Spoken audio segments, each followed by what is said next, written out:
What happens when you make one? What happens when you launch one of the greatest consoles of all time, or one of the greatest games of all time? You get Super Mario Brothers on the NES. At its core, Super Mario Brothers is a basic platforming game which allows you to traverse levels with Mario. An Italian plumber is trying to rescue the princess from the evil King Koopa. Along the way, Mario will have to jump over Goombas, Koopas, and other enemies which have pledged their allegiance to King Koopa, who will want to destroy you and take over the castle. Mario can bounce on coin boxes in order to obtain coins and mushroom-based power-ups, which will allow his journey to be more easier. He can also warp into pipes, which will have lots of coins in it, even though I don't understand the basis for that. Who leaves coins in the middle of a pipe? It's confusing and boggling, but forget it, it's an 8-bit game. And boy, when you say 8-bit game, you just scream, it's a basic game with graphics. But graphically speaking, it's a pretty good looking NES game. I definitely enjoyed the level layout for the game. You go through overhead worlds, underground worlds, swimming worlds, and castle levels. Overhead worlds are basic worlds, and you'll spend pretty much most of your time going through them. They change over time.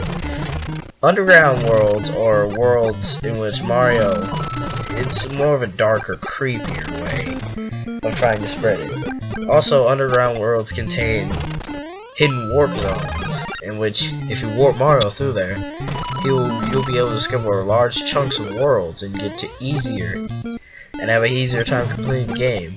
Though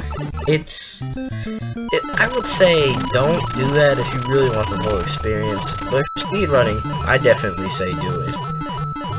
So besides level layout and everything, I definitely enjoy the music, the orchestral pieces of Super Mario Brothers.